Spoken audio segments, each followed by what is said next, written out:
केंद्रीय वित्त मंत्री निर्मला सीतारमण ने सोमवार को लोकसभा में नया इनकम टैक्स बिल 2025 पेश किया, जो लोकसभा में पास भी हो गया है।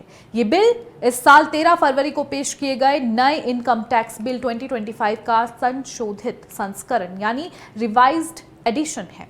इस संशोधित बिल में वैजयंत पांडा की अध्यक्षता वाली सिलेक्ट कमेटी द्वारा की गई ज्यादातर सिफारिशों को शामिल किया गया है। इनकम टैक्स बिल 2025 सभी जगहों से पास होने के बाद एक्ट यानी कानून बन जाएगा और मौजूदा इनकम टैक्स एक्ट 1961 की जगह ले लेगा। ऐसे में आज बात इसी बिल पर करेंगे। सबसे पहले सवाल यही है कि आखिर ये नया इनकम टैक्स बिल क्या है और संशोधित बिल में स्पष्ट हुए प्रमुख कानूनों के बारे में भी जानेंगे। तो बता दें कि नए इनकम टैक्स बिल 2025 के संशोधित संस्करण के क्लॉज 22 में हाउस प्रॉपर्टी से होने वाली इनकम पर टैक्सेशन से संबंधित दो प्रमुख कानूनों को स्पष्ट किया गया है। पहला स्पष्टीकरण हाउसिंग प्रॉपर्टी के एनुअल वैल्यू से 30% के स्टैंडर्ड डिडक्शन के संबंध में है। दूसरा स्पष्टीकरण घर के निर्माण के लिए गए होम लोन पर प्री कंस्ट्रक्शन ब्याज पर टैक्स डिडक्शन की उपलब्धता के बारे में है। विधेयक के पिछले संस्करण में प्री कंस्ट्रक्शन ब्याज पर टैक्स डिडक्शन और स्टैंडर्ड डिडक्शन को अच्छी तरह से स्पष्ट नहीं किया गया था, इसलिए लोकसभा सिलेक्ट कमेटी ने कहा था कि क्लॉज 22 पर विचार विमर्श के बाद कमेटी ने प्रॉपर्टी मालिकों के लिए निष्कर्षता और निष्पक्षता और पारदर्शिता बढ़ाने के लिए डिडक्शन की कैलकुलेशन को स्पष्ट करने की जरूरत को पहचाना।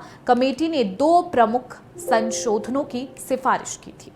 चलिए सिफारिश 1 की बात करते हैं। क्लॉज 22(1)(a) में स्पष्ट रूप से ये उल्लेख किया जाए कि स्टैंडर्ड 30% फीसदी हो।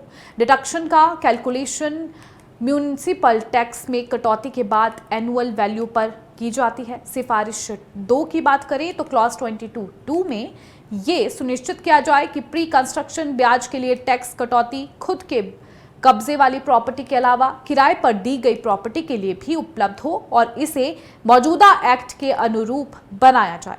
इसके अलावा कमेटी बिल में प्रस्तावित क्लॉज 22 के बाकी प्रावधानों को स्वीकार करती है। अब अगला सवाल यह है कि बिल के नए संस्करण में क्या प्रावधान है। तो बता दें कि clause 22(1) income from house property title के अंतर्गत इनकम की कैलकुलेशन कई डिडक्शन के बाद की जाएगी, जैसे सेक्शन 21 के तहत निर्धारित एनुअल वैल्यू का 30%, जहां प्रॉपर्टी उधार ली गई पूंजी से अर्जित, निर्मित, मरम्मत, नवीनीकरण या पुनर्निर्माण की गई हो, वहां ऐसी पूंजी पर देय ब्याज की राशि, जहां क्लॉज बी में निश्चित पुष्टि उस टैक्स ईयर से पहले की किसी अवधि के दौरान उधार ली गई हो जिसमें संपत्ति अर्जित या निर्मित की गई हो, वहां उस पहले की अवधि के लिए देय ब्याज की राशि उस टैक्स ईयर के लिए 5 समान किश्तों में और उसके तुरंत बाद के 4 टैक्स ईयर में से प्रत्येक के लिए देय होगी। अब अगला सवाल यह है कि आखिर इस बिल में प्रॉपर्टी मालिकों के लिए क्या जरूरी अपडेट है। तो बता दें कि सीए डॉक्टर सुरेश सुराना ने बताया कि अगर आप एक प्रॉपर्टी मालिक हैं जिसने किसी फाइनेंशियल इंस्टीट्यूट से होम लोन लेकर हाउसिंग प्रॉपर्टी खरीदी है, तो आप लोन के मूलधन और ब्याज दोनों पर कुछ टैक्स कटौती का दावा कर सकते हैं। सिलेक्ट कमेटी द्वारा प्रस्तावित संशोधन उस स्थिति से जो है संबंधित है जहां आपने लोन पर खरीदा हुआ अपना मकान किराए पर दे दिया है। अब अगला सवाल यह है कि क्या किराए से प्राप्त इनकम पर टैक्स देना होगा। तो बता दें कि टैक्स टू विन के को-फाउंडर चार्टेड अकाउंटेंट अभिषेक सोनी बताते हैं कि लेट आउट हाउस प्रॉपर्टी वो होती है जो किसी अन्य पक्ष को किराए पर या लीज पर दी जाती है।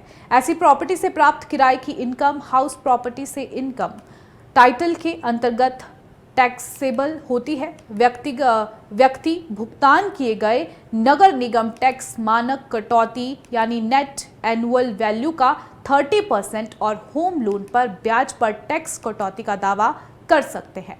हालांकि फरवरी में पेश इनकम टैक्स बिल 2025 के मूल मसौदे में क्लॉज 22(1)(a एनुअल वैल्यू से 30% की कटौती की अनुमति देना था, लेकिन ये स्पष्ट रूप से नहीं बताया गया था कि ये कटौती नगर पालिका करों की कटौती से पहले या बाद में लागू की जाएगी।